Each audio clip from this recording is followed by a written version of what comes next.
Hi friends, welcome to సోమో competitive guidance. ఈరోజు వీడియోలో ఆంధ్రప్రదేశ్ ప్రభుత్వ పథకాలు సూపర్ 6లో భాగమైనటువంటి ఒక పథకంతో మీ ముందుకు రావడం జరిగిందండి. ఆ పథకం వచ్చేసి ఆంధ్రప్రదేశ్ నిరుద్యోగ వృత్తి పథకం సంబంధించినటువంటి పూర్తి వివరాలు అనేటువంటిది ఈ వీడియోలో మీకు చర్చించడం జరుగుతుంది అనమాట అండి. ఇందులో చర్చించేటువంటి అంశాలు చూసుకున్నట్లయితే కనుక నిరుద్యోగ వృత్తి పథకం యొక్క ముఖ్య ఉద్దేశం ఏమిటి, ఈ నిరుద్యోగ వృత్తికి సంబంధించినటువంటి అర్హతలు ఏమై ఉన్నాయి, అదే రకంగా ఈ నిరుద్యోగ వృత్తికి అవసరమైనటువంటి పత్రాలు ఏమిటి, నిరుద్యోగ వృత్తికి సంబంధించినటువంటి ఆన్లైన్ రిజిస్ట్రేషన్ విధానం, ఒకవేళ ఆఫ్లైన్లో చేసుకున్నట్లయితే కనుక ఆఫ్లైన్ రిజిస్ట్రేషన్ విధానం ఎలా ఉంటుంది, దీనికి సంబంధించినటువంటి డాక్యుమెంట్ వెరిఫికేషన్ అనేటువంటిది ఎన్ని స్టెప్స్లో జరుగుతుంది, దానికి సంబంధించినటువంటి వివరాలతో పాటుగానే ఈ వృత్తి అంటే నిరుద్యోగ వృత్తి పొందడం ఎలా, దీనితో పాటుగానే లాస్ట్లో మీకు ఈ పథకానికి సంబంధించినటువంటి ఆంధ్రప్రదేశ్ నిరుద్యోగ వృత్తికి సంబంధించినటువంటి పథకానికి సంబంధించినటువంటి గమనిక అనేటువంటిది కూడా మీకు తెలపడం జరుగుతుంది అనమాట అండి. ఇటువంటి పూర్తి ఇన్ఫర్మేషన్ తోటి ఈ వీడియో అనేటువంటిది మేము ముందుకు తీసుకురావడం జరుగుతుంది అనమాట అండి.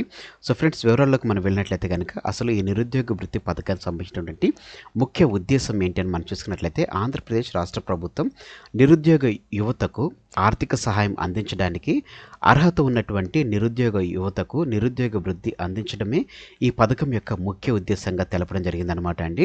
దీని యొక్క అర్హతలు చూసుకున్నట్లయితే కనుక వయస్సు, ఫస్ట్ ఏజ్ క్రైటీరియా చూసుకున్నట్లయితే కనుక ఈ నిరుద్యోగ వృత్తి పొందేటువంటి వారు ఒక వయసు అనేటువంటిది 22 సంవత్సరాల నుంచి 35 సంవత్సరాల మధ్య ఉండాలని చెప్పేసి తెలపడం జరిగిందనమాట అండి. నెక్స్ట్ విద్యార్హతలు.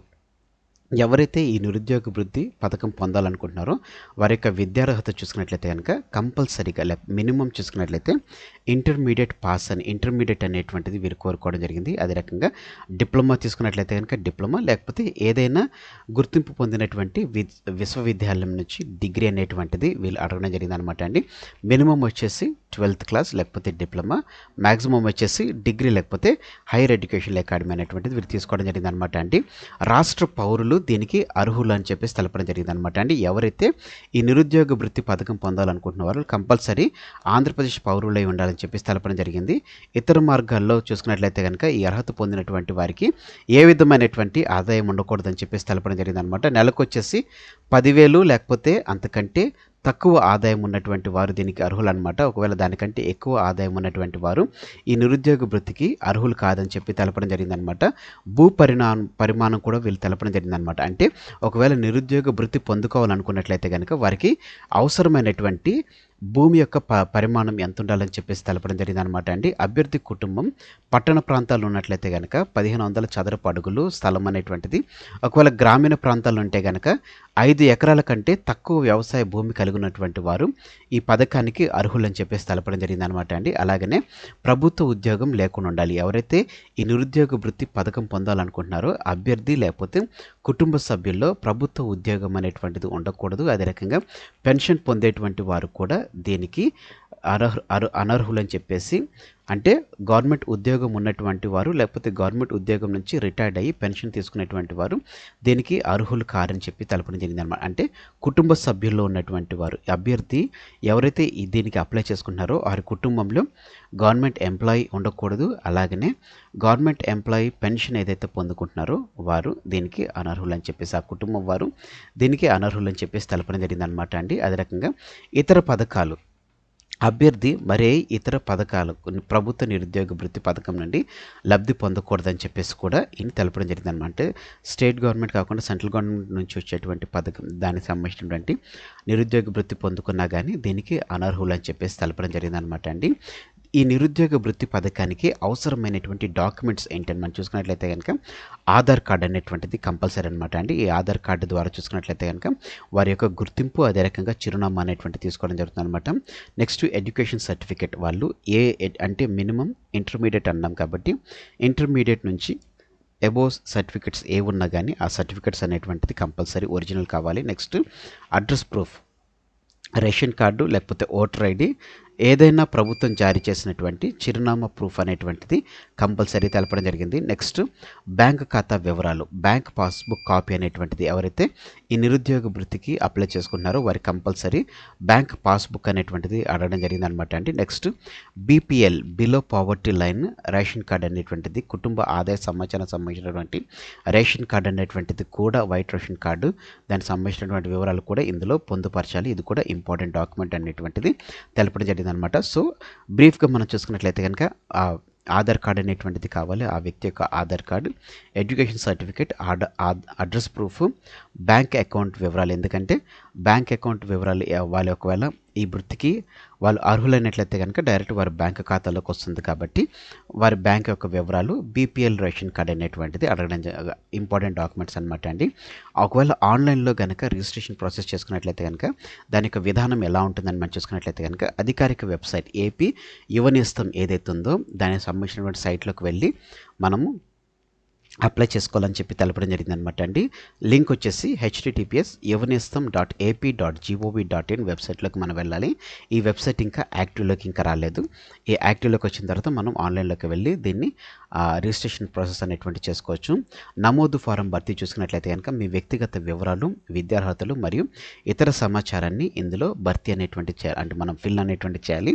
తర్వాత అవసరమైనటువంటి డాక్యుమెంట్స్ అనేటువంటిది అప్లోడ్ చేయాలన్నమాట. ఏదైతే మన ఆధార్ కార్డ్ కానీ లేకపోతే స్టడీ సర్టిఫికేట్స్ కానీ వీటికి సంబంధించినటువంటి అన్ని కాపీస్ అనేటువంటిది ఏదైతే ఇంతకుముందు మీకు తెలిపినటువంటి దాంట్లో ఇంపార్టెంట్ డాక్యుమెంట్స్ ఏవైతే ఉన్నాయో ఈ డాక్యుమెంట్స్ అన్నింటినీ మనం ఫస్ట్ స్కాన్ చేసి పెట్టుకున్నట్లయితే కనుక మనము నమోదు ఫారం చేసిన తర్వాత ఇంపార్టెంట్ డాక్యుమెంట్స్ అనేటువంటిది మనం అప్లోడ్ చేసుకోవాలి. ఆ తర్వాత ఫైనల్గా మనం ఫామ్ని సబ్మిట్ చేసేసినట్లయితే కనుక ఫామ్ అనేటువంటి సబ్మిట్ అవ్వడం జరుగుతుంది అనమాట అండి.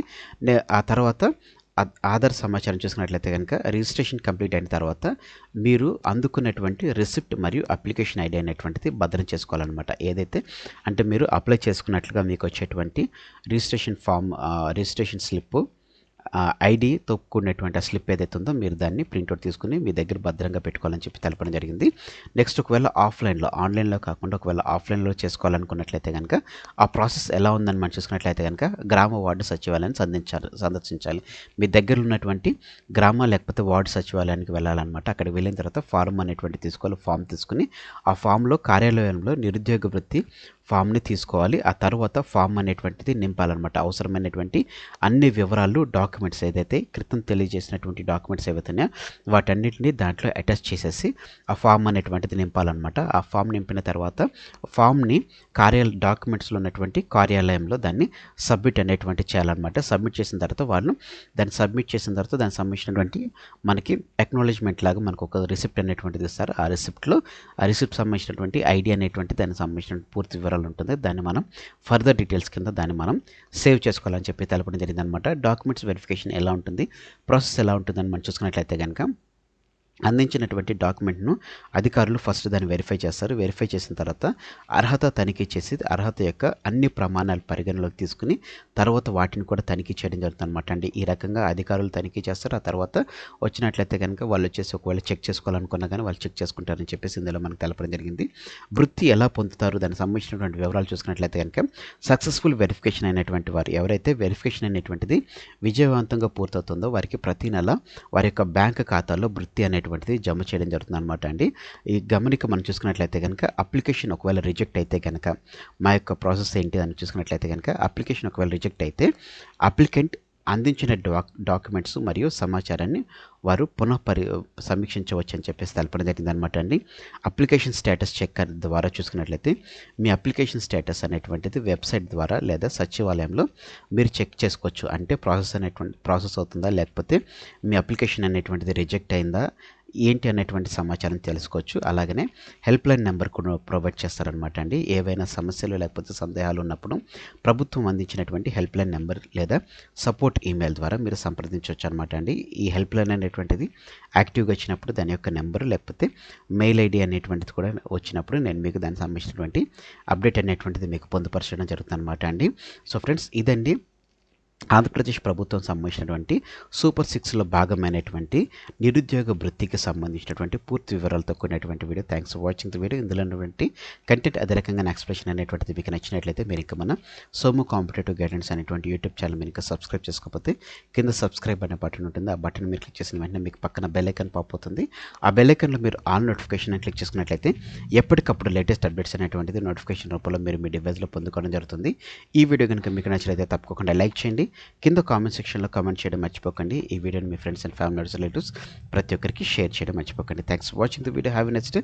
All the best for your exams. Bye.